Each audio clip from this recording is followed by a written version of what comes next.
There's a look at a capacity crowd that's been anxiously awaiting the start of this one. It's Game 4 of the National League Division Series between the Pittsburgh Pirates and the San Francisco Giants. Hey, what is going on, guys? T.Sports 15 here, and today we have another episode of Pittsburgh Pirates Fantasy Draft Franchise here in MLB 13 to show. So you can have a look at our lineups here for Game 4 of the NLDS here in 2013. We are still up against the San Francisco Giants. We are down 2-1 in this series after winning Game 2 and then losing Game 3. So the pitching matchup is Jeff Neiman for the San Francisco Giants and Brandon Beachy for the Pittsburgh Pirates. So you can have a look at the Giants lineup. I think the only change that they made to their lineup is instead of having Shane Victorino on right, they put this Ronnie Welty guy in there. So you can see Brandon Beachy making his first start of the playoffs because it is only our third or fourth game in the playoffs, and he's our fourth starter. Game 5, if it is necessary, we're probably going to be pitching either Gio Gonzalez or Madison Bumgarner because they are both ready to go, and there are 1-2 spots in the rotation. Our fifth starter at the moment is Brett Cecil, who had a pretty good season out of the bullpen though. But our fifth starter originally is Michael Pineda, but he's been injured for quite a while. So you can see the San Francisco Giants get a base hit there. And next up will be Ryan Zimmerman with a runner on first base and 2 outs. And he's going to ground out into the force out at second base for the third out of the bottom of the first. So up for us in the top of the second, Yasmani Grandal is going to get a base hit into right field. And that will be our team's first hit on the day. So Asdrubal Cabrera comes up with a runner on first base and 2 outs, and he is going to smoke this ball deep right center field. It is going to get past the right fielder into the gap, and that is going to easily score a run. The run comes around and scores with no throw. Throw goes to third, and Asdrubal Cabrera picks up an RBI triple here to get us our first run of this game. So now up 1-0. Espinosa comes up with a runner on third, and he's going to take that two-seamer inside for strike 3. So Beachy back on the hill with in the bottom of the second, and he's going to give up a base hit right there past the diving third baseman and into left field. So they got a runner on first base, none out, and now he moved up to second base, and we're going to get to share up on the check swing. The strike, it was in the strike zone as well, but he did go around either way. So next up would be Ronnie Welty, and we're going to throw a wild pitch here to get the runner into third base for the Giants, and now they just need a fly ball or ground outs to score their first run of the game, and this guy is going to fly out to center field plenty deep enough to score the run. The throw goes to the cutoff man, and that will be a tie ball game. So still in the bottom of the second with 2 outs, they're going to get sawed off, and a nice play there by Brett Lawrie, but kind of a bad call by the umpire. I went into replay, and you can clearly see that the runner was out by quite a bit. It was pretty obvious, but the umps on variable make different calls sometimes. So we're going to get the next batter, the pitcher spot, to strike out there, and that will end the inning. So our pitcher spot comes up in the third.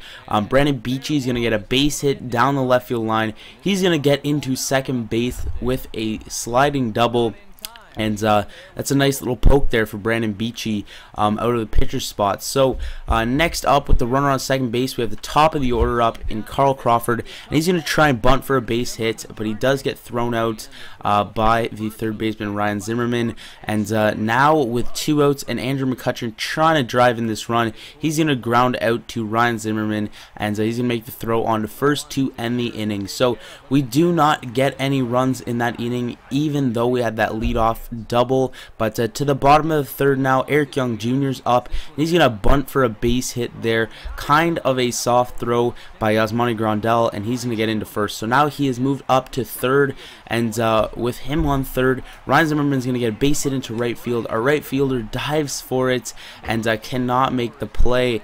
So he's going to get into second base after McCutchen got to that ball pretty quick to hold him to just 2 bases. So Justin Upton coming up with the runner on second base. He gets a base hit up the middle that should score the run, but the hose by McCutchen gets Zimmerman at the plate for the third of the inning. So we skip ahead to the top of the 6th, and with Andrew McCutchen up, he's going to smoke this ball to left field, and that ball is going to be gone, and that will tie this game up at 2 apiece. So McCutchen's first hit of the game, he came up earlier with a run with a runner on third base, and he could not get the run across the plate, but he does get a home run here to make up for that mistake, and that will tie the ball game up here at 2 apiece, and we have a chance here to stay alive in these playoffs. So Beachy back on the hill in the bottom of the 6th with Ryan Zimmerman, who already has a hit in this game, is going to take a slider inside for ball 4.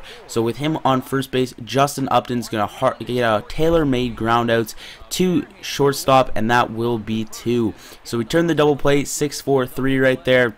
It was pretty much tailor-made, and with our middle infield very good at defense, we're going to make those 9 times out of 10. So we're going to hit the strikeout here of Ronnie Welt. I think that's how you pronounce it. I'm not sure. You guys can correct me if I did pronounce it wrong, but we'll get the strikeout here. And with the lefty coming up, that will be it for Brandon Beachy's day. He went 6 1/3, only giving up 2 runs, and he left his team in a good position to get the win. So with the lefty coming up, Eric O'Flaherty is going to come in, and he got the lefty out, and then the next batter up was a righty, so he decided to keep him in because we don't want to waste too many pitchers in this inning. But it would be Shane Victorino. He was actually coming in off the bench in the pitcher spot, and he's actually a switch hitter, but we're going to get him looking on that slider for strike 3, and Eric O'Flaherty gets the last 2 outs there. So they bring in Mason Melotakis. Pretty difficult name to pronounce, but he's pitched twice in this series already, 3 innings, and he hasn't given up a run. But first batter of the inning is Espinosa. He's going to get a little bit sawed off there, and the shortstop cannot make the throw because it was such a soft hit, and we will get on first with a base hit. So with the pitcher spot coming up, Will Myers is going to grab a bat, and he's going to bat with the runner on first base, and he's going to try and at least move him up and try and get this run across to give us the lead. So with an 0-2 count to him and none outs, the runner's going, and he's going to get into second base with a stolen base. So now Will Myers can give us the lead here with just a base hit. Well, now it is Brett Lawrie, sorry, and he's going to get this ball deep right field, and it is going to hit off the wall past the jumping right fielder. Brett Laurie's going to get into second base, and he will have himself an RBI double that will give us the lead here in San Francisco. So that'll be it for Melotakis. Brandon Gomes comes in with the runner on second base, and we're trying to expand this lead after we just took it here in the 8th inning. So next up would be Andrew McCutchen against the righty. He is going to have a 1-2 count with the runner on second base, and he is going to get a base hit down the left field line. Justin Upton plays it on a hop. He's going to try and throw Brett Lawrie at the plate, but he is in there by quite a bit, and that will give us the 2-run lead. So still in the top of the 8th, Yasmani Grandal batting with the runner on first, and he's going to get a base hit into right field. McCutchen goes first to third and gets there just by a couple steps. And we have runners on first and third, and I think this is Paul Goldschmidt up next. He's going to strike out on that slider way out of the zone, and that will be it for the top half of the 8th. So we head to the bottom of the 8th. Setup man Bruce Rondone's coming in.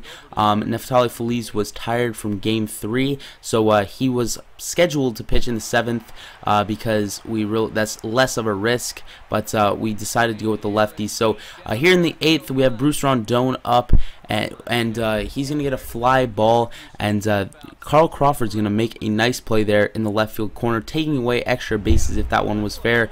So next up is I think this is Joe Mauer, sorry. He's going to get a base hit into the right center field gap, and he's going to have an easy 2 bases. A guy with a little bit more speed probably would have had 3 there as it gets into that right center field gap. But next up would be Ryan Zimmerman. He's going to get a base hit down the left field line. That is going to get past the left fielder, and he's going to get into second base with a double. So they cut the lead in half, make it a 4-3 lead for the Pittsburgh Pirates. We'll get the next batter looking silly there on that running fastball, and that will do it for the 8th. So to the top of the 9th, we have the 1-run lead, but we really want to expand on it. So first up would be Yasmani Grandal. He's going to base hit over the third base, and the left fielder is going to play that one and get it in pretty quick to hold him to a single. So we have a runner on first base now, and Espinoza up now with 1 out, a 1-1 count, and he is going to get this ball deep right field, and this one is gone. It will give us the 3-run lead here in the 9th, and that was a very nice hit there, turning on that ball, and I think that was his second hit of the ball game, but we did get a nice hit there, and that will give us a bigger lead, and we really need that security heading into the bottom of the 9th. When we're playing in an elimination game, we really want as much security as we can. So that would be it for their pitcher right there. I think it was Brandon Gomes. They bring in Josh Lindblom, and he's going to pitch with the bases empty and none out. So he has a fresh start. Well, I think there was 1 out, sorry. But he has a fresh start here with the bases empty. So Luke Scott's going to grab a bat. He's going to bat for the pitcher's spots. And he's the lefty, so he's going to bat against this righty. So he's batting 1,000 in these playoffs so far. He probably only has a couple at bats.